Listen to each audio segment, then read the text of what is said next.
Atëherë shikues të nderuar, kam nderin të flas për një temë që si duket është treguar interesante, është fjala për realitetin dhe ekzistencën. Gjëratat e këtilla kam mbajtur edhe në Facebook dhe ka patur një interesim të jashtëzakonshëm dhe është një numri i caktuar i pyetjeve për të cilat do të flas në fund të ligjëratës. Mirë po jeni të mirë se ardhët që në ligjëratat vijuese edhe pyetjet që i bëni të ju përgjigjem. Pra po flas për ekzistencën dhe realitetin, dy koncepte të cilat janë shumë ekuivalente, shpeshherë i quajnë të njëjta, por kanë dallim bukur të madh. Siç sot Richard Feynman, nëse problemin sa më të komplikuar jenë gjendje t'ia shpjegosh atij i cili nuk është i profesionit, përkatësisht edhe fëmijë të vogël, atëherë demonstron që e din problemin për cilin flet. Unë pretendoj që edhe ju do të më kuptoni, meqense do të flas me gjuhë mjaft popullore dhe transparente.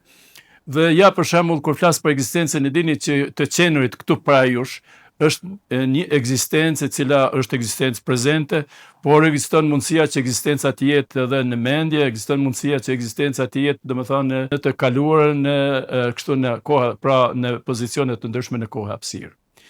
Kur flasim për realitetin, ai është, pra, duhet të përmendi 3 nivele të realitetit dhe se janë shumë komplekse, nivelet e cilat kërkojnë një paradije bukur të madhe. Nëse humb një kohë duke ndëgjuar se përderisa unë flas për të njëjtat tema janë duke folur në vende të ndryshme, pra para ekraneve të ndryshme, qoftë në gjuhë shqipe, qoftë gjithandej në gjuhë të ndryshme, dhe natyrisht ju zgjidhni atë që dëshironi më së miri, që konsideroni që mësoni më së tepërmi. Për ta zgjedhur se është vendi, duhet të pyetni cili është ai person, nëse flisni për mua konkretisht ose për këndo, nëse flisni për personin që ka një PhD, 2 PhD, një master, të tillë po kemi mjaft fatkeqësisht, diplomania na ka kapur gjithandej. Prandaj unë nuk do të flas për doktoratin edhe ato të mijat, por po flas për faktin se ku kam mësuar. Pra këto 3 pyetje duhet t'i bëni. Kush është ai natyrisht? Ku kam mësuar, cilat janë ato vende? A ka pas një ambient caktuar të mençur ose shkencor ose teknologjik? Prej kujt ka mësuar? E dini që shëgërti i mirë nuk mund të bësh nëse apo kallëf i mirë nëse s'jet para mjeshtit mirë, prandaj duhet të jetë afër mjeshtit mirë, domosdoshmërisht nëse dëshiron dije të kristalizuar, të nxehur dhe largpamse. Dhe ç'është më rëndësishmja, cilat janë rezultatet e tij ose të asaj. Dhe unë do të flas më vonë për realitetin, këto 3 nivelet të realitetit, por që rezultatet do t'i shihni në internet për ata të cilët janë të interesuar, që etja ime pikërisht intelektuale ka bërë që mos ngulem vetëm në një pikë apo në një gjatësi të caktuar valore të dijes, por të kaloj në diku rreth 11 gjatësi të ndryshme valore, 11 të cilat në fakt e ndihmojnë në mënyrë horizontale njëra tjetrën dhe e fuqizojnë. Por, si thotë një nobelist, nëse dëshiron ti të arrish në mënyrë karrieriste diçka, you should stick up for something. Domethënë të jesh mirë persistente, mos dash kurrë. Dhe atëherë, mirë, po kjo nuk ka qenë kurreshtja ime. Kurreshtja ime ka qenë që të mësoj disa lami. Mirë, po një gjë desha t'ju them, do ta shihni nga punimet e mia në internet, që cilat nga këto 11 lami nuk jam ndar, pra unë u ngjita për ato, si u shujza për atë dije, përderisa nxjerra ose zbulim ose rezultate të cilat janë publikuara për atë lami në nivel të caktuar botëror. Dhe pastaj lami tjetër kështu me radhë. Mirë, po të kthehemi tash se kjo ishte një farë CV-je imja që t'ju them, unë isha sur CV isha student, ishim të nënshtruar atë, siç e dini. Ashtu, dhe natyrisht ata nuk na mësonin në mënyrë të sinqertë, se mësuesi duhet të jetë shumë i sinqert, t'i don fëmijët e tij, ata nuk na donin faktikisht, edhe qoftë me programe, qoftë ashtu, dhe por sidoqoftë pata fatin të shkojnë në një qendër europiane në Zagreb të profesor Pihler, një njeri eminent që akoma është nënkryetar Akademisë Shkencave të Kroacisë, pra profesor Pihler.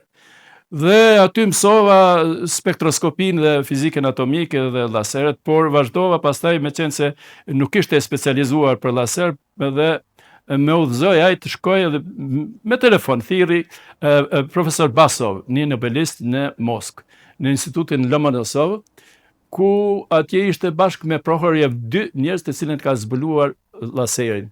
Me ata punonte edhe një farë Denisuk, i cili kishte zbuluar holografinë e bardhë. Pra, përveç mësimeve që mora atyre dhe u specializova rritat për në punime shkencore në atë nivel, pra kjo është kulminacioni i një shkencëtari kur të arrin të botoj, pra të ketë një farë originaliteti.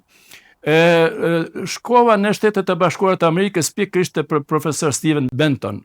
Ai punonte në holografinë e bardhë dhe nuk kishte mundësi të t'i fut as syt as durt në laboratorët e një shteti, siç ishte Bashkimi Sovjetik, pra në Moskovski Государственный университет, i thoshin ata në Moskë, atje në Lomonosov, dhe ati kishte kurreshtje të gjeni njëri që kishte dijet atillë. Unë kisha kurreshtje të gjenden në hijen e tij dhe ai pra më kyçen në një projekt të cilit ishte projekti MIT-s dhe Harvardit, dhe aty pata fatin pra në MIT dhe Harvard të mësoj holografinë e bardhë. Mirë po, procesimin e informacioneve me holografi të bardhë është mjaft kompleks, por nuk ishte qendër e hetova atë pragun, nuk ishte qendër, por erdhi njeri i quajtur David Cassisen për Universitetit Carnegie Mellon, dhe gjatë biseduam pata fatin me çova, bisedoj me një studius i ri, dhe ai pranoi një bisedë në kafe dhe pa kurreshtin time që të mësoj procesimin e informacioneve jote në nivel të holografisë. Holografia është prezentimi të dimensional i imazheve. Është një lajmi e veçantë, cilin kam edhe doktoruar. Por që atë botën kur isha profesor i universiteti, ishte gazetar të dyqysh mirë pompoze, ndoshta që edhe më pengonte, thoshin doktori i parë i holografisë në Jugosllavi e tjera, të cilat për mua nuk kanë rëndësi fare, por kanë rëndësi rezultatet. Dhe të kthehem atje te profesor Benton, mësova holografinë e bardhë, por David Cassisen tha atë unë në Center for Excellence in Optical Data Processing, qendra më e rëndësishme në botë për përpunimin informativ të dhënave, por me kompjuter optik. Ai është zbuluesi i kompjuterit optik. Dhe aty ishin disa nobelista, po në mesin e tyre ishte një burr i ri, një djalë i ri, relativisht i ri, pak më i vjetër se unë, një 2 vjet. Ishte Jeffrey Hinton. Po ju rezonën diçka ju ky emër. Ky është tashi baba i inteligjencës artificiale. Ka marrë çmimin Nobel në inteligjencë artificiale. Dhe ai përveç se luajnim voleyboll, ne punonim në njëjtat projekte, siç ishte projektet të cilat investonte DARPA, fillimisht NASA, pra agjencia NASA, pastaj DARPA dhe Lytton, dhe se ai kishte pas studiuar fizikën, por nuk i kishte pas dijet mjaftueshme nga matematika, pra ande ka doktoruar në neuropsikologji, dhe pastaj është mobilizuar dhe ka mësuar edhe pjesën matematikore, dhe ka arrit aty ku ka arrit, tash është baba e inteligjencës artificiale. Një prej temave juose do të jetë pikërisht ajo temë, me që siç po shihni në mënyrë burimore, aty ku ka buruar, kam qenë aty afër atij burimi dhe kam pi ujë të atij burimi dhe kam dëshirë të reprezentoj atë dije në mënyrë kështu transparente, të thjeshtë, të kuptoni më të vërtetë ç'është. Por të kthehemi temës konkrete. Thash se ekzistojnë disa nivele. Dhe niveli i parë është në mënyrë konkrete po ju flas. Ju më shihni këtu, kjo është një karrik, cilën unë jam në mënyrë komode, i kam vendosur besa edhe duart, kështu edhe dikush rrin në këtë mënyrë rrin, secili pra i varfri, i pasuri, edhe politikanët të cilët kapen atje si ushujza për te, edhe tjera, pra i ka disa atribute interesante të cilat janë të prekshme me syrin me shqisat tona. Dhe kjo është në niveli fillestar, pra është niveli i kësaj karike që shifet, preket dhe projetohet me shqisa. Mirë po është niveli dytë, për arsye se kjo karike ka molekulat e saj, kjo është niveli molekular i karikës. Dhe në qoftë se futem në aty janë molekulat e palosur, ju thash që kam eksperiencë, kam punuar në udhëheqjen e profesor Pichler, që ishte ekspert botror në fizikën molekulare. Dhe ja tash po ju them që ky niveli i dytë i realiteti molekular, që këto molekula janë të palosura njëra tjetrën me një farë energji të caktuara, dhe ajo energji determinon fortësinë e kësaj karrike, pozicionin e saj, jetëgjatësinë, lëmutësinë, komforitetin, e gjitha këto atribute që të cilat shihen në mënyrë makroskopike janë të bazuara në nivelin e dytë, pra në nivelin molekular. Mirë po, ky ka nivel tjetër më të thellë, pra mund të depërtojnë një realitet tjetër të kësaj karike, të cilët, ja pra unë po flas për karikën, a ka gjë me transparente, me qartë, me thjesht.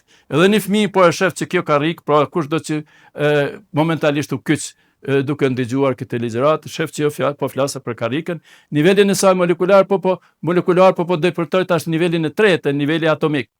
Dhe niveli atomik është interesante se aty në pjesë të molekulës është atomi. Po mirë, çka është kjo? Të mendojmë ne që gjindemi në një fushë topit, na pëlqen futbolli, edhe flasim vazhdimisht për futbollin apo jo. Dhe tash në atë fushë topit, kur fillon e dini, kur referi fillon pipin, aty topi duhet të jetë në qendër. E merrni me mend ju qendrin aty dhe larg kësaj elektroni i parë.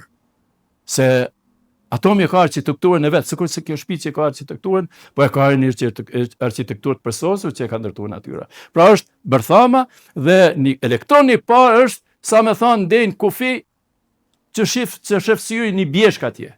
Krejta hapësirë është e thatë. Pra nëse ne bëhem në nivel niveli atomik është 10^-8.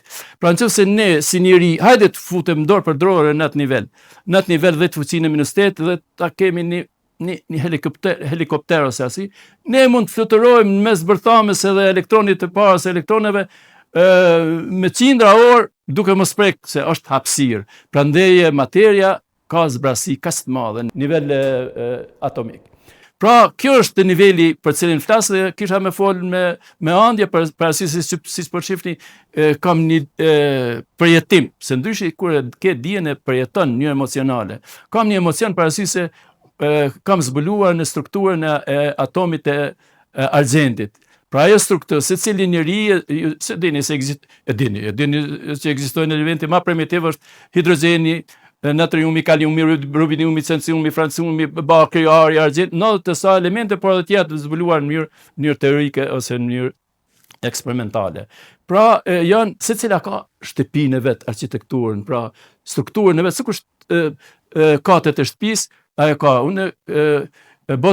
Korris dhe Bosman kanë pas zbuluar një ashtu, por unë në vitin 1973, kur isha pra studius i ri para doktor Pihler, zbulova dhe prezentova në një konferencë në Washington para profesor Wiese, atomisti më i njohur asaj kohe, këtë strukturë dhe akoma është e pranuar e strukturë, ajo arkitekturë e atomit të argjentit. Duke mos depërtuar në ato detaje, vetëm dashur t'ju tregoj që po flas me saktësi për punën e nivelit të atomik.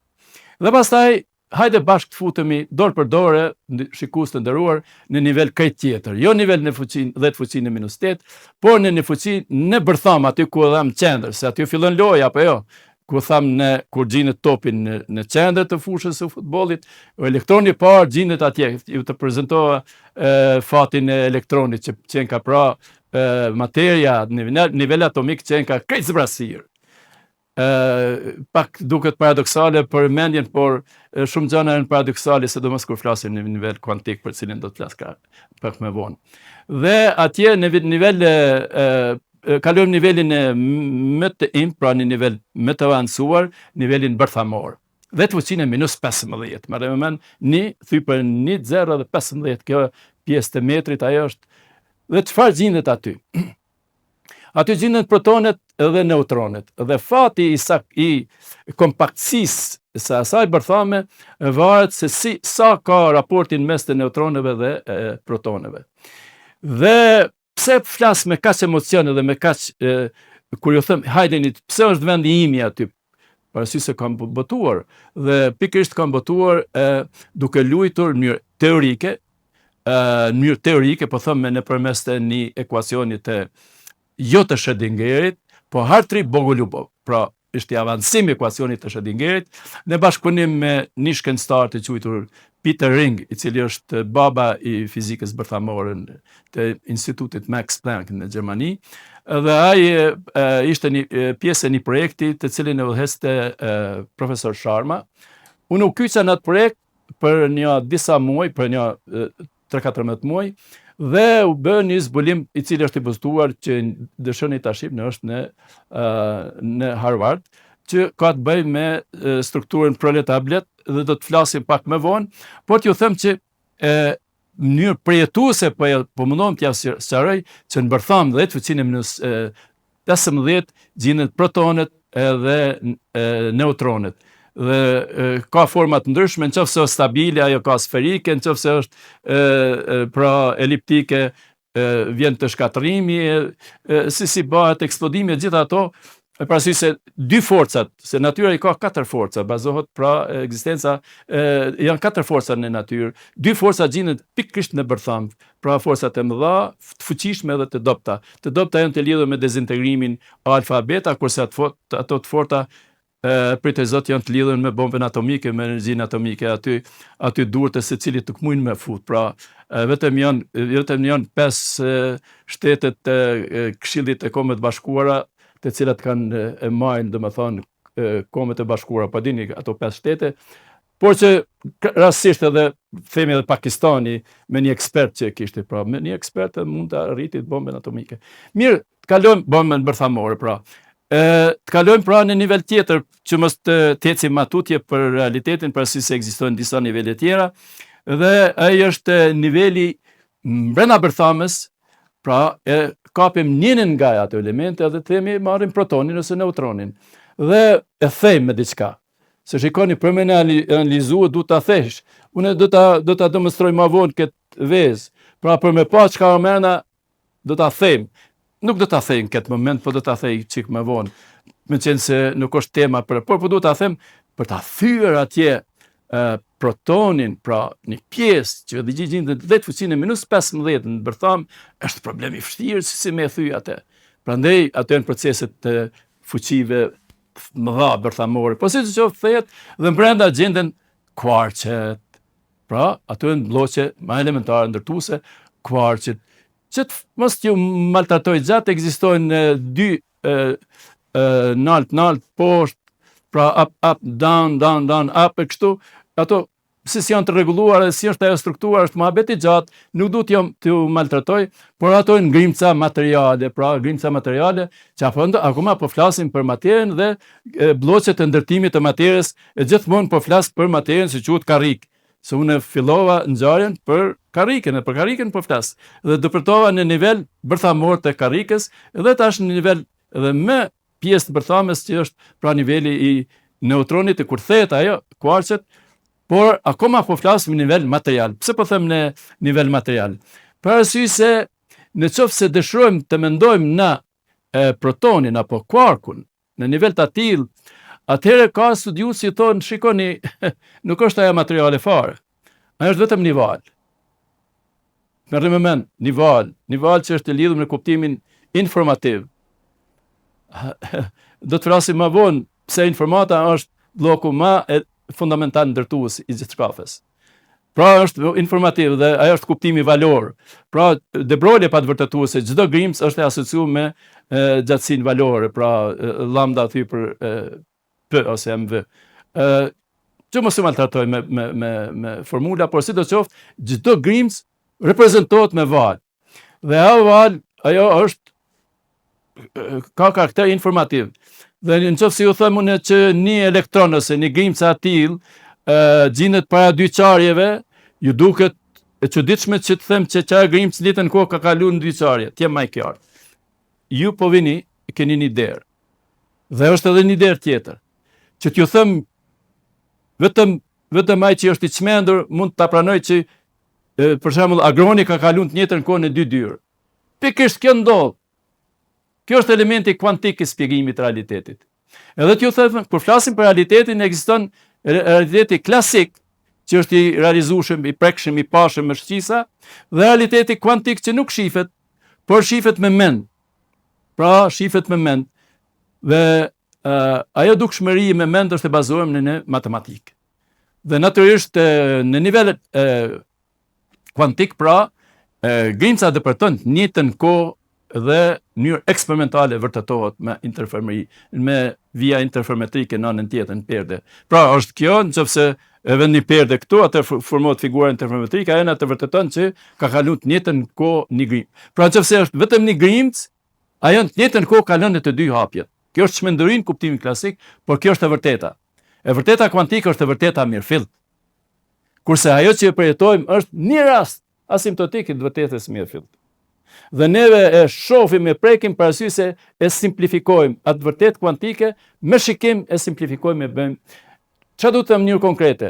Në qoftë se vija interferometrike, pra figura interferometrike vërteton që ka kaluar në të dy zgavrat, në qoftë se ne afrohemi me sy, dhe vetëm pse e shohim, pra, këta plakat i thonë i bëjmë sysh. A di? Çka do të thonë shqip? Me sy, më sysh. Pra në qoftë se vetëm e shohim se në cilën prej këtyre zgavarve ka kaluar fotoni, nuk do të shifet figura interferometrike. Çka do të thotë? Që e vërteta kuantike, kur neve shikojmë, simplifikohet në mënyrë eksperimentale, në mënyrë konvencionale, në mënyrë klasike. Pra bjen në nivel klasik. Dhe gjithë prezenca që është një veti e caktuar kuantike, simplifikohet në kur neve e shikojmë. Por mos ju maltratoj të humbim kohë më tepër, por kalojmë në nivelin e 6. Nivelin e 6 që e vërteta manifestohet në kohë dhe hapësirë. Në kohë hapësirë, por në kohë hapësirë gjendet materia. Kur flasim për në materien, jo dimi që kjo karrik, pra e ka materien e vet, por ato që thamë janë të lidhura me energjinë e caktuar, ato quhen energji molekulare në çfarë nivel atomik, energji atomike ose në nivel bërthamor, energji bërthamore. Po siç qoftë, energjia e determinon kompaktësinë e tyre. Dhe tashi, çish veprojnë në energji do të flasim një çik më vonë. Më vonë për arsye se është e lidhur me një urdhërues, dikush urdhënon atë energji që ato të lidhen ose të shkatërrohen. Prandaj po lëm më vonë për arsye se për të kaluar prej hapësirë kohës, për arsye se hapësirë koha është realiteti, se dikur është menduar që ekziston hapësira në mënyrë të veçantë, pra gjatësia e gjatë, e gjerë, e gjatë edhe e thellë, pra x, y, z, pra tridimensionaliteti hapësiror, edhe ngjarje që ndodhen në kohë, këto dy, pra Einstein i lidh kohën e hapësirë në një fabrikë të quajtur kohë hapësirë. Kurse materia si manifestohet brenda determinohet pra në mënyrë energjetike, e cila kontrollohet me anë të një mençurie për cilën do të flas më vonë. Por përderisa të para se të flas më vonë për këtë, desha të shkoj më thellë se sa tham ne patëm karrikën, mandej vazhduam në nivel molekular, mandej vazhduam në nivel atomik, mandej brenda atomit janë bërthama, brenda bërthamës kvarcet. E tashti po dëpërtojmë në thellësi me emësi edhe më të vogla, dhe derisa të vim në jo 10 fuqinë -19, 18 kështu me radhë sa është masia e bërthamës ose kvarceve, por në 10 fuqinë -34, 35. Ajo është mallësia e Plankut. Pse vlen ne ta theksojmë kaq në mënyrë të veçantë mallësinë e Plankut? Për arsye se për te asaj mallësie nuk mund të dëpërtojmë. Kjo është kufiri i dijes. Aty të dia nivelin e Plankut, mikrobota lidhet me universin.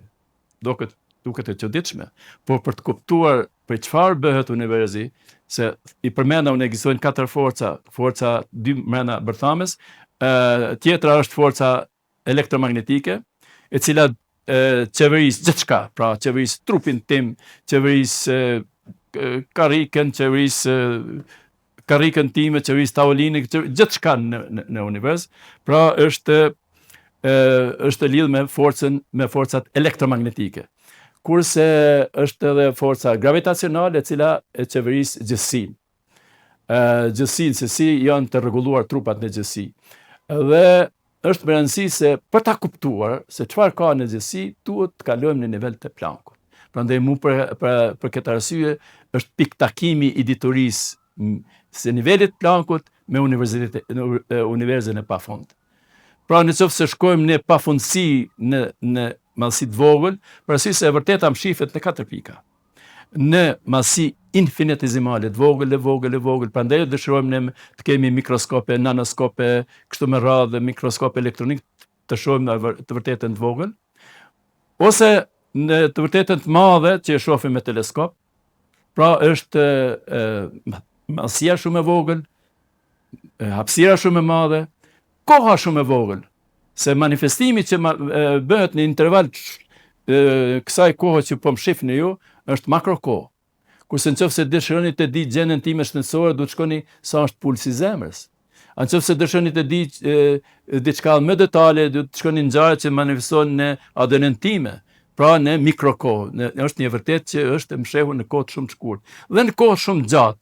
Koha më e gjatë që njohim neve është koha prej krijimit të universit, pra 13.8 bilion vjet, miliard vjet. Pra këto janë 4 karakteristika, por që në nivel të plankut është niveli i fundëm i madhësisë, pra flasim për madhësinë miniaturale që është dhe të fuqinë minus 34-35 metra. Dhe nëse keti një në kuptimin e nivelit plankut, merrem me shtëpinë edhe universin. Pra nëse ka universi kufi, niveli plankut është sa shtëpia. Kështu ta merrni pafërsisht, ta vizualizoni me inteligencën e juaj. Mirë po, çfarë kemi neve për te plankut? Të përmenda atë që është shumë e rëndësishme që e kam bërë që t'ja përmendi. Thash, materia, pra molekulat e kështu me radhë paloset. Pra materia paloset. Dhe ajo palosje shtrëngohet apo kompaktësohet me energjinë ekzistuese. Dhe ajo energji, ose, unë po më shihni që po i lëvizi duart këtu momentalisht. Dhe këto janë të ndërtuara prej molekulave, pra edhe prej indeve, muskujve, dhe ato kanë një energji të caktuar. Energjia vjen në nivel metabolik, që çdo qelizë, pra triliona qeliza që i kam unë, nëse flas për ADN-n është dhe 47 trilion, nëse flas për numrin e qelizave janë 13 trilion. Dhe ato, domethënë, determinojnë, janë pjesë elementare të qelizave, qelizat indet, pra muskujt e kështu, pra kjo organizmi i njeriut, i cili determinohet me energji. Dhe informacioni që vjen prej trujt thotë që merre këtë e pije pak ujë se mos je lodh pak ty fol, mos lodh duke folur, po si shembull. E shihni, pra, është informacioni ai që imponon dorën, i jep që atë energji që posedoj ta shfrytëzon në mënyrë të mençur. Prandaj në nivel të tillë po vim prapë te niveli i përtejtet, pra fundamental për te plankut është pra informacioni. Tashi, çfarë është informacioni? Po kthehemi neve te struktura materisë, përmenda unë po se përmenda ngarkesën elementare, se përmenda elektronin, apo elektroni është një ngarkesë elementare negative. Pra ke një elektron edhe një proton, ose 2 elektrone, e të themi, ato gjenden në distancë. Lidhëmëria atyre bëhet me fotone. Pra fotoni është ai që lidh 2 grimca materiale, 2 ngarkesa elektrike. Kurse 2 kvarce është një veti tjetër, nuk është foton, është diçka tjetër që quhet gluon. Ta lëm atje, po ekzistu ka një informacion i cili po determinu ka lidhjen, bashkëveprimin në mes të 2 grimcave. Pra po vim të kuptimi i informacionit. Dhe informacioni është shumë i rëndësishëm dhe mund të themi, nëse flasim për bloqin ndërtues të universit, shkencëtarët bashkëkohor e konsiderojnë më elementare, më fundamentale informacionin. Pra për te kvarceve, për te elektronit, për te bërthames, për te molekules, pra informacioni është ai që determinon, pra informacioni. Ju thash që një grimc reprezentohet me një val, ajo val ka karakter të probabilitetit të manifestimit. Nëse ke ekuacionin lëvizjes të Schrödingerit dhe zgjidh ato, se çdo i thumi edhe në politikë kur isha, thoshin, është një dinamik komplekse, nuk e dinin që ajo dinamik përshkruhet me një ekuacion. Ekuacioni lëvizjes asaj ngjarje themi politike. Edhe ajo lëvizja e ngjarje, po si lëviz përshkruhet me një ekuacion të shkallës 2. Dhe ajo dhe fiton një rezultat.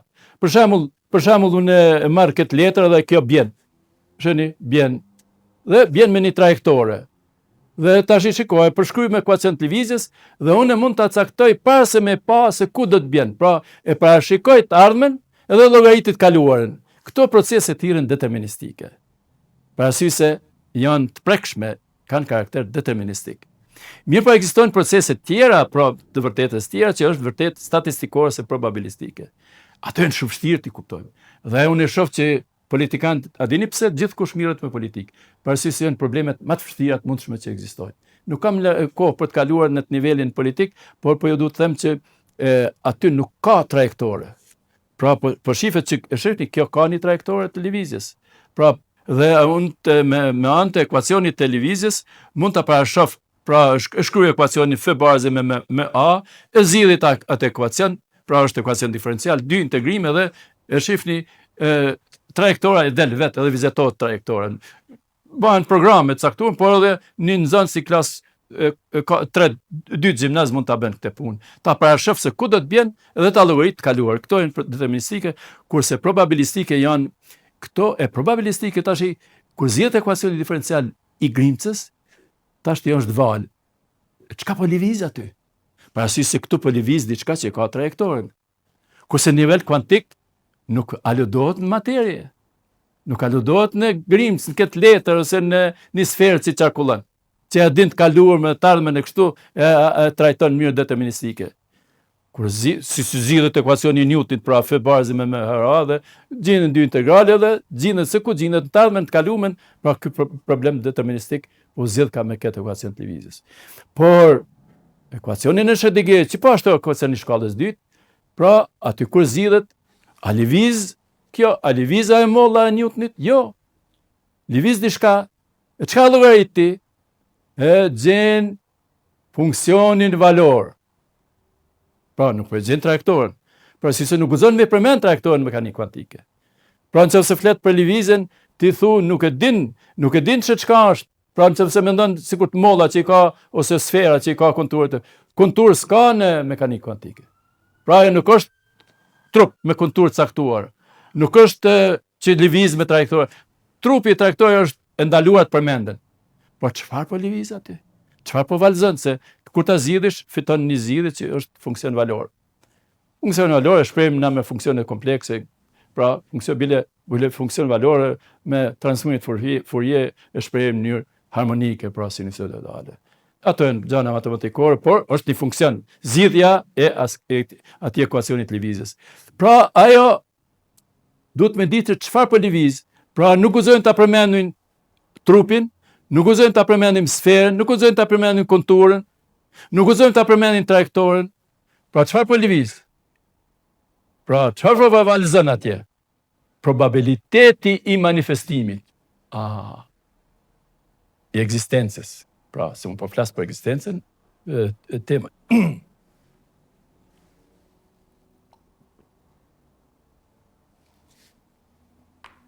Besa kom edhe ujë këtu.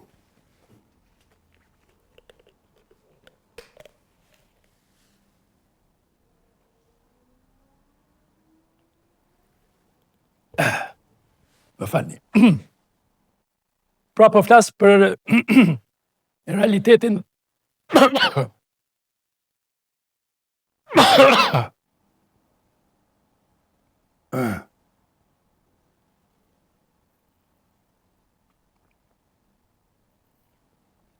shihni kur mësuesi mundohet t'jetë sa më transparent, atëherë jep gjatësi të caktuara valore, të cilët bën ndridhje të caktuara në valë, të cilat gjenojnë një spin caktuar që krijojnë shtypje shumë paskalshe. Dhe ato natyrisht mund kaloj tash. Por kjo është arsyeja që kur njeriu koncentrohet shumë, gjeneron valë të aktila të cilat i damton valë tupanat zanor.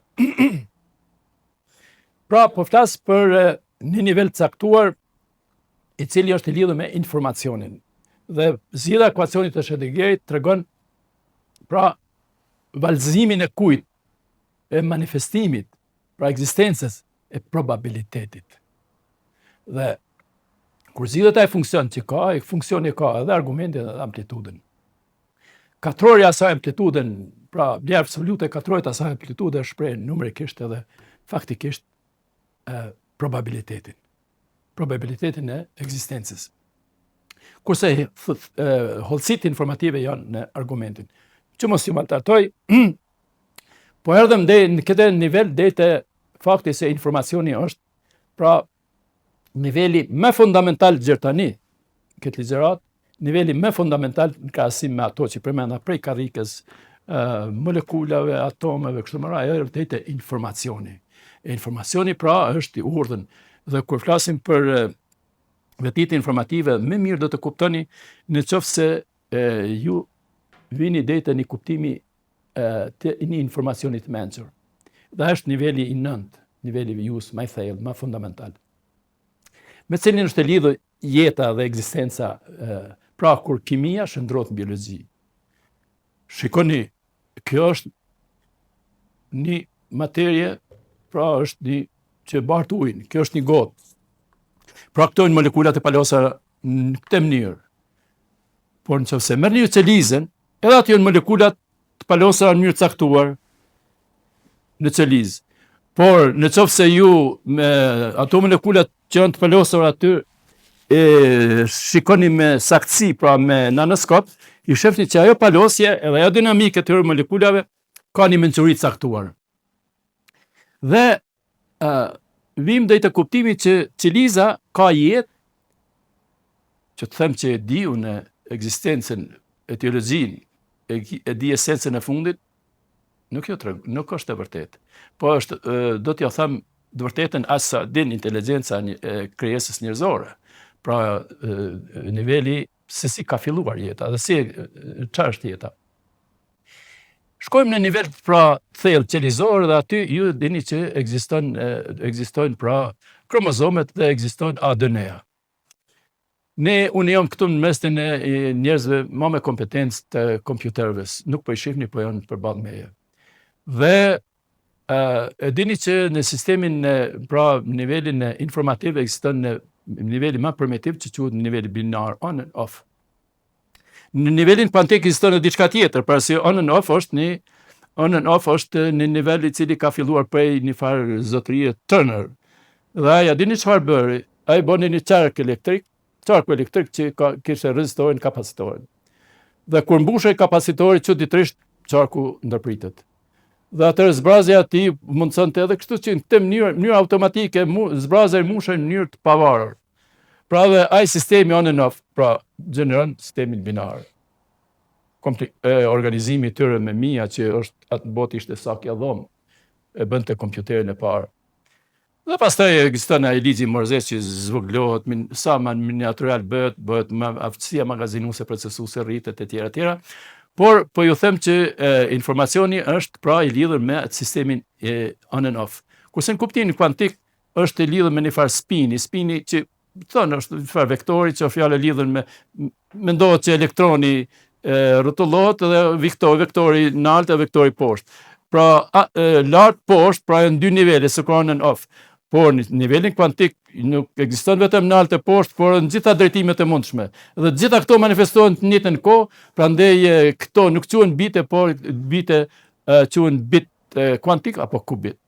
Dhe kjo është një niveli më elementar, një niveli ashtu, dhe mu për këtë arsye nuk i kemi dy nivele, por t'i kthehemi qelizës së gjallë. Ai ka 4, jo 2. Mu për arsye aftësia procesuese e një qelize është më fuqishme se sa këtë kompjuter të fuqishëm të botës. Për arsye se ka aftësi procesuese. Dhe aty ka mençurinë vetë mjaftueshme për arsye se ADN-ja i urdhënon enzimeve, palosni proteinet në formë caktuar dhe palosen, zhvillohen, dhe t'ju them për çdo 6 muaj nuk është i njëjti jahja që do të gjendej pa jush. Për arsye se qelizat ekzistuese vdesin, mandej fillojnë qelizat të reja dhe ajo realizohet kur ADN-ja kopjon vetveten. Dhe ky proces i kopjimit të tjerë është proces pak më kompleks, kërkohet më kohë, por po t'ju them që pas 6 muajve themi mushkrit nuk do të jenë të njëjta, lëkura nuk do të jetë të njëjta, kështu me radhë. Dhe kjo është një proces vazhdueshëm në nivel të ADN-s, që ADN-ja është jep atë informacion. Prandaj po lidhim për informata. Kjo është informacion i mençur. Se si shkon energjia është lehtë të kuptoni në nivel qelizor. E dini ne ham apo me gojë dhe marrim frymë me hund. Pra oksigjeni dhe glikoza themi aty kryhet një farë procesi metabolik, ajo gjenerohet pra energjia, kur pjesën e dyta kalojnë nëpërmes të gjakut në urinë e tjera, por ajo energji për cilën qelizë në mënyrë kumulative, pra është një asambël i vetëdijshëm dhe i koordinuar në mënyrë të sinkronizuar, në mënyrë të jashtëzakonshëm. Nëse më pyetni cili është regjisori ose konduktori i kësaj, nuk e di, por funksionon mirë atë sa një qelizë themi majës kokës me majën e themrës çarkullojnë me shpejtësi 100 metra në sekond dhe është përkryer dhe gjitha e dinë me njëra tjetrën komunikojnë. Dhe pikërisht parasysh se aty ekziston pra ajo mençuria në nivel të ADN-s. Dhe ai është praktikisht një kompjuter. Se në qoftë se palosja bëhet në mënyrë të çmendur, pra çmendet qeliza, atëherë bëhet kancer. Ky është definimi i kancerit. Ju thoni që ne mjekojmë kancerin me rrezatim, ne vetëm e shkatrojmë atë dhe ndalojmë procesin atij procesi malin. Ose në mënyrë kimike rrisim imunitetin në këto mënyra, por në qoftë për ta mjekuar në mënyrë afatgjate, ne duhet kemi kompjuter si kemi akoma, me shpejtësi më të madhe se sa qeliza po të prafërt, që t'i thomi hey, ndal, mos vepro atë signal, pra signali i mençur vepron edhe e determinon palosjen. Sikurse signali i mençur trurin që tash nuk kam nevojë të pi ujë, por që e urdhënon që me energji këto muskujt që kanë energji të caktuar të kryejnë një veprim të caktuar.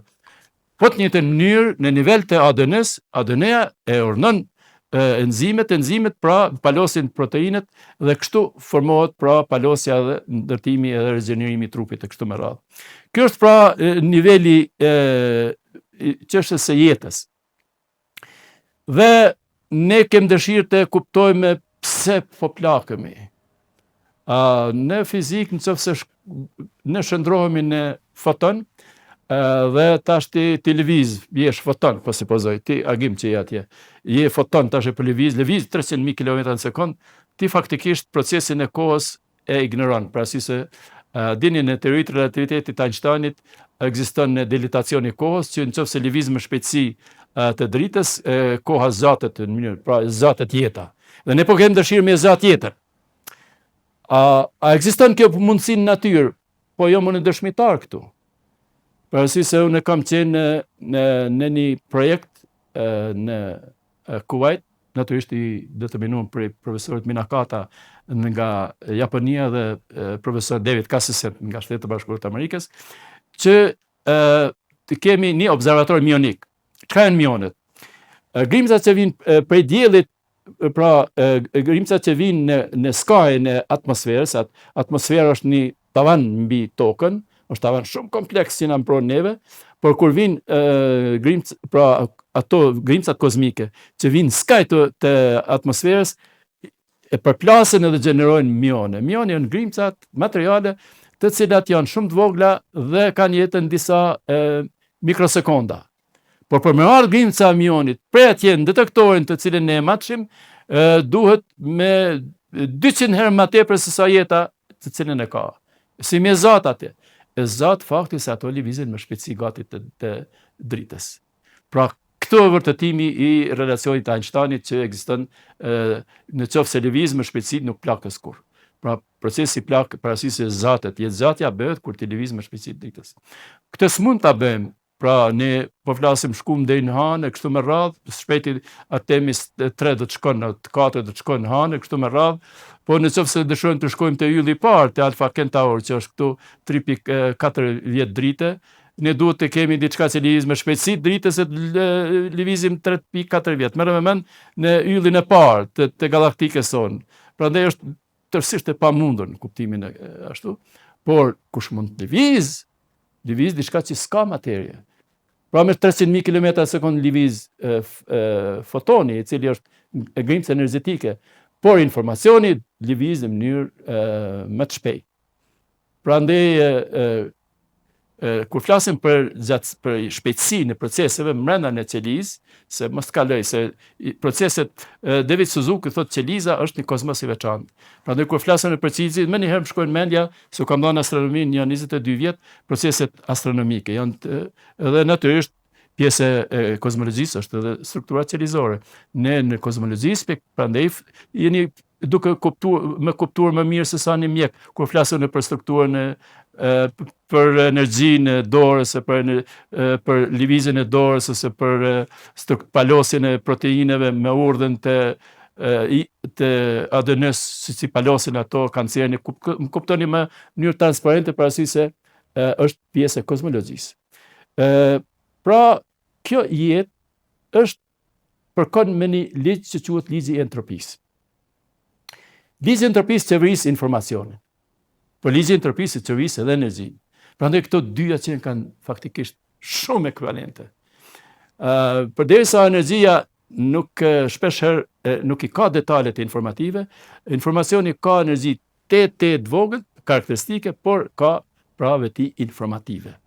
Pra, informacioni dhe energjia janë të pavdekshme, nuk lindin dhe nuk vdesin. Tash ju në përmenda 2 elektrone lidhen mes njëri tjetër me informacion prej fotonit. Pra, vjen pyetje, çu pjell elektroni fotonin që të shkon prej një elektroni në elektron tjetër? Por nuk e ka pjellaj, po vetë natyra, do më thonë, vetë natyra gjeneron. Momentin kur elektroni, pra një ngarkesë elektrike, shkaktohet një dinamike të caktuar, emiton pra gjenerohet një induksioni, fushë elektromagnetike, fotoni është një kuant i fushës elektromagnetike. Pra, si që shini fjalë, pak si duket me detaje të natyrës eksplikative, por si që shihni më njëherë pra fotoni, elektroni nuk e pjell fotonin, por vetë natyra krijon që kalon prej këtu edhe vdes të një elektron. Dhe shkon më rëndësishme, fotoni lind, shifet vetëm në momentin e lindjes kur del prej një elektroni, ose në kuptimin atomik, kur elektroni kalon prej një nivel më të poshtër, pra elektroni është ngarkesë, pra del elektroni, lind. Në atë moment shifet. Pjesën tjetër fotoni nuk shifet. Çudi e madhe, drita nuk shifet, pra fotoni nuk shifet. Dhe shifet momentin e vdekjes kur absorbon në elektron tjetër, përkatësisht materie tjetër. Këto 2 momente, se mi thon dikujt drita nuk shifet, duket paradoksale, po kjo është realiteti shkencor. Dhe do të flas pra në një emision tjetër për këtë, për arsye se duhet ta koncentroj këtë çështjen e jetës, pikërisht në entropinë. Entropia që është pra një ligj të cilin e ka zbuluar Boltzmann, dhe una kur ishim në Vjenë pam atje, ishte të varri i tij ishte shkruar me S barazi, pra S është entropia, barazi me K konstanta Boltzmannit, dhe Ln WI. Pra, kjo është formula e entropisë, një ligj i cili e qeveris edhe informacionin edhe energjinë, të cilat janë të pashkatrueshme. Pra, nuk mund të krijojmë. Pra, nëse ju bim qaf njerëzve pse s'po krijon energji atje, nuk krijohet energjia. Vetë transformohet prej një formë në formë tjetër dhe duke u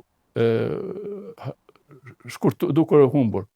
Por çka është entropia? Entropia është niveli i çrregullësisë. Unë do t'ja demonstroj këtu në juve një eksperiment. Këtu kam një vezë. Kam pas thonë Kolombos, ti e zbulova Amerikën, por pas ka qenë lehtë, se shkojnë pas taj komunikojnë. Pas ka qenë lehtë, dhe thot, a di shka, vendas në vezën maje, edhe letrina e si atil. U rrëthu njerëzit, nuk mund të vendasin e shifni, nuk rrëntën maje. Ai vetëm e ka bo ta niksi edhe e vendosi. Po qenë ka shumë thjesht, po zbulimet gjitha janë thjesht, apo janë zbulime. Nëse unë nuk e kam ndërmend t'ja shpjegoj këtë, por kam të ligjin e entropisë. Çka është entropia? Entropia është niveli i çrregullësisë. Pra, prej rregullësisë ka çrregullësia. Rritja e çrregullësisë është rritja e entropisë.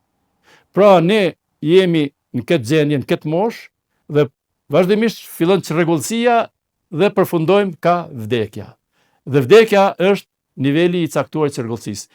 Edhe gjithësia prej momentit e Big Bangut shkon ka çrregullësia. Dhe kjo përshkruhet me ligjin e entropisë. Ja, për shembull, çka thot ligji i entropisë? Thot, nëse kjo shkatërrohet, kjo vezë, pra, ka një çrregullësi të tillë që ishte prej rregullësisë, prej situatës së rregullt që ishte, arriti këtë çrregullësi. Dhe ky proces është i pakthyeshëm. Pra, entropia thot që është irreversibil.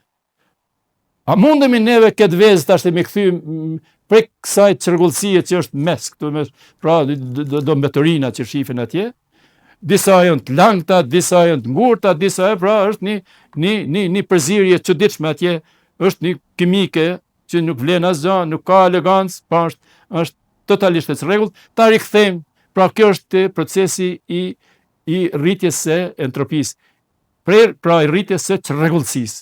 Dhe kjo është ajo entropia që determinon. Për ta mirë po, jeta është ajo që në ndalon. Tashti, si po e bëj ka këtë ndalesë, a shkon kundër ligjit të entropisë? Jo. Ajo faktikisht çrregullësia rritet në sistemet e izoluara. Kurse na e kemi sistemin, pra unë jam një sistem statistikor. Kur flas me një sistem statistikor, po duhet të them që flas me kompetencë për arsye se ekzistojnë problemet deterministike dhe probabilistike. Fizikën kom pa shkruar një libër, fizika statistike, statistika termodinamike, në vitin 1988, dhe se ka një 480 faqe, për nuk duhet të flas për këtë libër, por të them që me kompetencë flas për sistemet probabilistike. Pra, me qenë se shumë vjet e kam dhënë dhe kam shkruar libër. Kurse kur flas pra ku entropia dhe fenomenet entropike janë të sqaruar në thellësi. Prandaj ata që dëshirojnë mund të mësojnë edhe prej librave të tjerë, por unë këtu po ndërprej për arsye se jeta është ajo që ndalon çrregullësinë. Pse ndalon? Për arsye se kemi neve energji. Po ajo energji ka vjen prej ushqimit dhe prej frymëmarrjes. Dhe kjo energji prej frymëmarrjes është në gjeneron metabolizëm në nivel celizor. Përderisa gjeneron metabolizmin atje, ne jemi të gjallë. Dhe siç po shihni, ajo ADN është vazhdimisht të gjallë dhe reproduktohet, pra përsëritet, rikopiohet, kopiohet. Keni një faqe, edhe ju tashti e fotografoni, e kopjoni. Mirë po, gjatë këtij kopjimi, nëse vjet janë gjata, kjo pjesa tjetër të mbetet pa kopjuar. Dhe ky rikopjim i ADN-s, kjo është e gjallë, pra ajo është niveli elementar i gjallësisë e trupit që që më shihni jam përpara. Pra gjallësia e ime, sikurse dhe juja, është e bazuar në sistemin e mençur në nivel të ADN-s. Ajo është sistemi mençur i cili reprodukohet dhe gjeneron proteine kështu me radhë. Dhe ky reprodukim shkakton plakjen dhe më në fund vdekjen. Parasysh se shkon ka çrregullësia. Por jeta mbahet parasysh se bëhet ky fotokopim. Mirë po, kopimi i këtij bëhet gradual, por vazhdimisht një pjesë mbetet e pa kopjuar. Dhe ky reprodukim i këtij gjeneron për çdo cikël të rikopimit një gabim. Ky gabim e kushton plakjes. Ky gabim e kushton gjeneron vdekjet. Dhe njerëzit janë munduar në forma të ndryshme të komunikojnë dhe një ditë do të arrihet, pra janë ata të cilët komunikojnë në sistemin informativ të ADN-s, që një ditë do të ndalin jo vetëm kancerin, por do të ndalin edhe plakjen. Do të ndalin edhe plakën. Ju dini që ka forma tjera të ndaljes së plakës, nanobotët futen në nivel, nanobotët janë robot, të cilët futen janë si minatoriale, futen në kanalet e gjakut, pra në arteri, dhe qarkullojnë, dhe ato kanë aftësi të, për shembull, paraqitet një gur, një infeksion, ato fiksojnë, rregullojnë kështu me radhë, një materie e padëshueshme kimike e shndrojnë në materiet. Se dini materiet e padëshueshme, ata kosmonaut urinën e shndrojnë në ujë të pishëm, apo kuptoni, ka mundësi në mënyrë kimike, ata robot janë të përgatitur me dije se ta bëjnë atë farë teknologjie dhe jetën e zgjasin. Por jetëzatësia, kur flasim për jetën që në kuptimin entropik, atëherë ajo zgatet nëse ke mundësi të themi mos kopjohen në mënyrë origjinale. Ta mundsojmë atë rikopimin e ADN-s në mënyrë sa më origjinale që mos gjenerohen gabime graduale gjatë këtyre cikleve, të cilët na kushtojnë plakjen edhe jetën. Por pse është e vërtetë kjo që po them? Se ekziston një gjallësë në detin, sidomos në detin Adriatik, pjesën verior, por edhe në detat janë shumë të theksuar në detin Adriatik, por edhe në oqeanin e qetë e kështu me radhë. Unë kam sikur për ju, i keni përjetuar që kapen kështu në formë çadrave. Këta i thonë meduza, por meduza është një formë e transformimit të jellyfish. Është pra çdo përkthimi ka rrjedhimet e tjera, një fotokopim që gjeneron deformacionin, prandaj duhet gjërat që ti reprodukosh në mënyrë origjinale, pra në gjuhën origjinale. Pra kjo fargjallë, si ta quajnë meduza, kjo është e pavdekshme fare. Parësi se ka një sistem shumë thjesht, pra një sistem qelizor, ne nuk mund ta bëjmë atë përjetësi, pra ta bëjmë atë se e bën meduza, parësi se sistemi ynë qelizor shumë kompleks. Dhe është rëndësishme të mësojmë, pra, ekspertët e kompjuterëve janë ata të cilët do ta kopjojnë atë primitivizëm të nivelit atill të meduzës, ta transformojnë më atëherë për sisteme komplekse siç është ADN-ja, përkatësisht organet e organizmit në njerëz. Dhe kjo është ajo fjala për jetëzatësinë. Dhe pastaj vim te niveli më i lartë, është niveli i vetdijes. Vetdija e cila mirret pra është bazuar në shqisat tona dhe në procesimin e informacioneve të cilat ndodhin dhe ne e përjetojmë botën e jashtme, dhe kjo farë vetdije se çfarë është akoma nuk e dim. Por po të them që është në nivel i caktuar dhe ndoshta kam dëshirë të flas në nivel më elementar dhe me një kohë më të gjatë. Pra, çfarë është vetdija? Dola atje më kujtohet, dola në parlament, po flas mirë të vetdijshëm, por nuk e di çfarë është ajo. Ata thënë, po i shkreti s'pas ka vetdije. Po kur ja thash që po ju gjithë pranishëm, asnjë krijesë njerëzore se din se çfarë është vetdija në instancën shkencore, atë u çuditën. Pra është problem i hapur se çfarë është vetdija, por është e lidhur pra me shqisa, me orientim të caktuar dhe me procesim të informacioneve në nivele të ndryshme, pra kognitive dhe emocionale. Dhe erdha deri te fundi i kësaj ligjërate duke thënë faktin se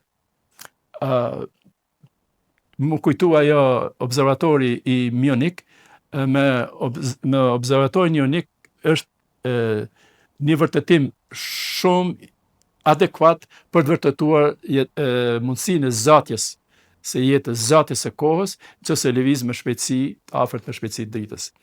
Dhe një zbulim tjetër të cilin po ashtu është i rëndësishëm, të cilin e kam bërë dashur ta përmendi, është fjala për punimin i cili është i bazuar në ekuacionin e lëvizjes Hartree-Bogolyubov. Dhe aty ne vërtetojmë pse kemi elemente të rënda. Pra, në mënyrë teorike, me atë ekuacion të lëvizjes, duke futur neutrone në bërtham, ne futim në mënyrë teorike, me kompjuter bën, programe kompjuteristika, është një program, të cilin e ka gjeneruar Peter Ring, por atër modifikimet i kemi bërë tjerë, mesin e tyre dhe unë, si njëri cili isha i pajisur me matematikë dhe me dije adekuate kështu kompjuteristike.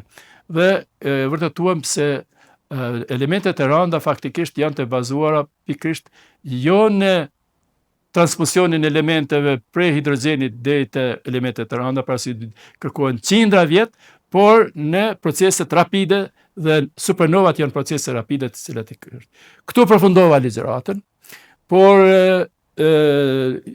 si thash, gjatë ligjëratave paraprake të kësaj natyre kam marrë një mori pyetjesh, të cilat kam dëshirë të ju përgjigjem.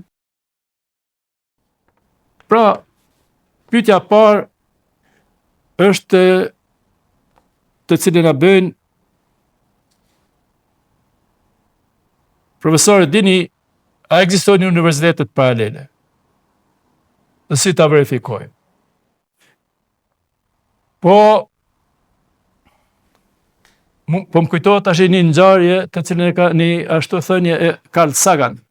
Ai thotë nëse bjen në një podrum atje dhe shef stërgjyshin që ka vdekur shumë aty, mos u frikon, nuk është lugati, por me një probabilitet caktuar ka kaluar prej universit tjetër paralel i cili gjendet atje në univers tjetër. Kalimi i këtij thotë është me probabilitet të vogël, por megjithatë ekziston. Dhe kjo është arsyeja që përmendet që ekzistojnë universitet paralele. Kjo është teori e pa verifikuar në mënyrë eksperimentale, por në mënyrë eksperimentale, thotë Carl Sagan, thot ai far lugati i së gjyshit, pra që nuk është lugat, por thot është një formë e manifestimit. Por fatkeqësisht ka shumë manifestime të tilla, por mshefen në deklarata të rreshme. Prandaj e vërteta i ka dy pozicionet e misterit, msheftësisë. Një kur s'ekziston fare, dhe dyta kur informatat janë të pakufishme. Po them se në këtë libër të statistik, pra të rrisë të probabilitetit ekzistojnë, pra thënie të shkencëtarëve, edhe ma me kompetencë se unë, që thonë që kur ka informacione shumë, atëherë nxjerrja raporti i signalit me zhurmën është sikurse me lshu një gjilpan në barit. Në fijet e barit janë zhurma, gjilpana signali. Është mjeshuri shumë e madhe dhe është një proces i caktuar pra inxhinierik se si mi rrit raportin signal zhurmë. Dhe ajo është pra. Një pyetje tjetër thot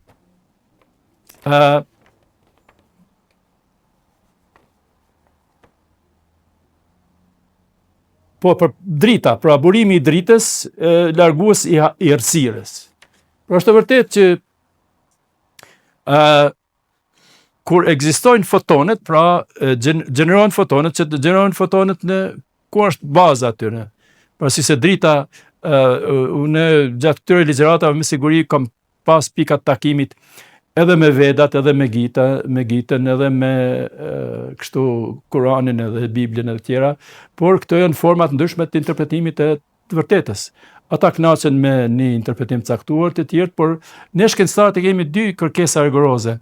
Kërkesa që të ketë modelin matematikor, pra të përkon me ligjet caktuara matematikore shkencore, dhe e dyta të ketë vetin e reproducibilitetit, përsëritshmërisë.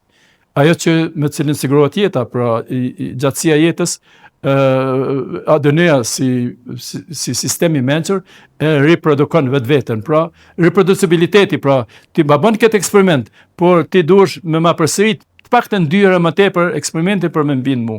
Se shkencëtari ka vetin e dyshimit, pra dyshimit edhe të gjetjes së vërtetës. Dhe kjo është ajo. Pyetja e tretë,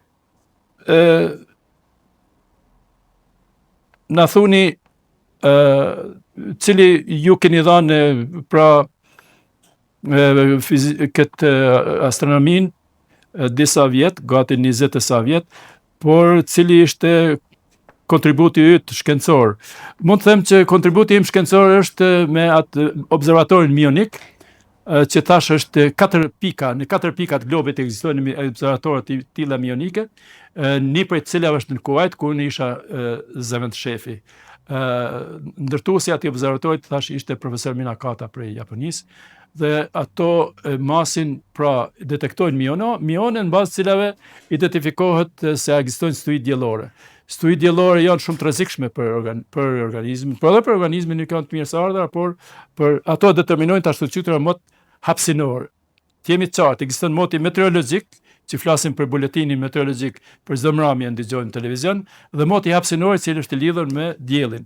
Pra si se këtë çka projektojmë ne e kemi energjinë e diellit, dhe kur gjenerohen në stuhi diellore ato janë të rrezikshme. Sidomos kur baten informacionet prej një vendi në vend tjetër me miliarda, atëherë në mënyrë kështu me mënyrë informative në anë të internetit, nëse në atë moment është invazioni i këtyre fuqive diellore, pra atëherë humbin ato të holla. Dhe ose për vje fjala kontrollimi me GPS që kontrollohen pa shofer, pra trerat në Japoni ka pas me mia njerëz kanë humbur jetën për arsye se ai signal është humb, pra signali i GPS-it, dhe pra sulmon signalet edhe të fundit edhe ato tubacionet e bartjes së naftës edhe të gas. Po shihni sa të rëndësishme në ato tubacione që mos tim në ato. Pyetjet tjetër thotë cili është dallimi mes realitetit klasik dhe kuantik. si vjet t'ju them këtu që ta lidhi me çmimin Nobel të këtij vjeti. Ju dini që pjesa realiteti kvantik, realiteti klasik është konvencional, pra ato që shohim prekin, po e dini që ekziston kjo gota këtu, po e dini që ekziston karrika për cilën fola në disa nivele, por niveli kvantik është ajo që nuk shifet, nuk preket, por përjetohet me probabilitet, me matematikë caktuar, duke dëpërtuar në teoritë e probabilitetit. Dhe që të lidhen këto dyja ka qenë konsiderohet e pamundshme. Unë e përmenda vje fjala dhe në qoftë se një njeri, dy gjëra duhet t'ja them. Një gazetar pa të thonë, tha, valla unë skuptova, kur lexova teori kuantike, skuptova asgjë. Unë i thash në internet, i thash, kjo është mënyra më e mirë që ke filluar për të kuptuar. Por si studenta, unë kam siguruar në 6 nivele mekanikën kuantike, kur në fillim thosha, harroni ju këtë çka keni mësuar deri tani. Dhe po filloni pranoni ato të pamundshmen. Pamundshmen për arsye se thash, në qoftë se kiti një top dhe ti don me ai top, pra me kalu nëpërmes një muri, themi, një top dhe gjun mur. Ai nuk kalon në anën tjetër, pra vetë budalla, vetë njëri i spendur mendon që topi ta pret në anën tjetër të murit që ka depërtuar. Po pikërisht në nivelin kuantik kjo ndodh. Dhe si vjet pikërisht të marrë çmimin Nobel për këtë punë. Përgjetjen se është e njohur efekti tunel që manifestohet te grimcat që kalojnë nëpërmes të barierës, tash quhet barierë, se kjo është një barierë, përmenda, unë është një barierë. Pra depërton në barierën potenciale, në anën tjetër. Njerëzit duke shfrytzuar mekanikën kuantike, ata bëjnë procese psikologjike, pra mashtrojnë njerëzit edhe nivel klasik, nivel kuantik, nivel klasik, pra konvencional e bëjnë dukshme, thojza. Pra gjenerojnë disa mshefësi, për cilat sikur se është fjala pjesëtimi me zero, ose themi nxjerra rrojkatrore numrit imagjinar, bën triqe matematikore që ti nuk po i shef, edhe ta e kreva pjesova me zero u bë. Ato me një trup të caktuar, me një dredhit caktuar e bën. Kurse niveli kuantik të manifestohet. Dhe për jetë parë si vjet, shkencëtari i cili bëri qarkun e parë kuantik, i cili është i prekshëm, ka marrë çmimin Nobel. Prandaj po zvoglohet ai barierë në mes të realitetit kuantik dhe realitetit klasik. Pra si se realiteti klasik është shumë i varfër. Realiteti kuantik është i gjithmundshëm. Pra flasim për mundësinë. Është një relacion i Heisenbergut që flet për pacaktueshmërinë, për shembull, nuk mund ta caktosh edhe kohën edhe energjinë. Nëse saktson kohën, atë energjia është e pakufishme, e sakson energjinë, koha pakufishme, ose vjen fjala të momentit edhe të distancës. Nëse intervalin e caktuar sakson, se ti mundesh me thonë, kjo grim gjendet këtu, por gjendet në mes të dy pikave që gjenden miliona kilometra larg njëra tjetrës, kur flasim për ekzistencën, për realitetin, manifestimin e saj. Dhe nëse e saksojmë neve, pra saksojmë në mënyrë vëllimore, e zvoglojmë, saksojmë, e bëjmë kaq, domethënë e saksojmë, atëherë shpejtësia e tij, parasisht mv, m është masa, v shpejtësia, bëhet e pakufishme. Dhe këto dyja, pra, edhe shpejtësinë përkatësit momentin e lëvizjes, edhe hapësirën vendin, pra edhe vendin, edhe ato janë të pacaktueshme, thot Heisenberg. Dhe ky është liz i patejkalueshëm. Pra pacaktueshmëria është prej cilës ka bëru pra fizika kuantike, mekanika kuantike. Mirë po pikërisht, ose për shembull barjera potenciale. Mirë po pikërisht kalimi i topit në anën tjetër është që është lidhur me qarkun elektrik kuantik, i realizuar në një nivel klasik, pra i prekshëm, i dukshëm, është një hap i jashtëzakonshëm, pra zhvillimi më revolucionar në historinë e civilizimit njerëzor, është hapi i parë i kalimit prej asaj kuantikës në klasike. Si duket ka disa pyetje tjera, por po e lart që të akumullohen edhe në talmen përgjigje në mënyrë kumulative dhe në pyetje tjera. Me kaq ishte kënaqësi, shpresoj që me këtë modesti time kam arritur që në mënyrë shumë fundamentale, në mënyrë të qartë, siç thotë pra Einsteini dhe shumë shkencëtarë tjerë të mençur, thonë që në qoftë se ti je në gjendje t'ia shpjegojsh fëmijët ose dikujt që nuk është i profesionit një teori shumë komplekse, këtë e vërteton që ti atë faktikisht e ke kuptuar. Dhe unë mundova që në gjërat që janë me vërtet komplekse ti simplifikoj, ti paraqes në mënyrë sa më elementare, sa më të kapshme, dhe besoj që në ligjërata tjera, kur të flas për tema tjera, ju do t'i kuptoni edhe në mënyrë. Faleminderit për kohën e juaj dhe për dëgjimin.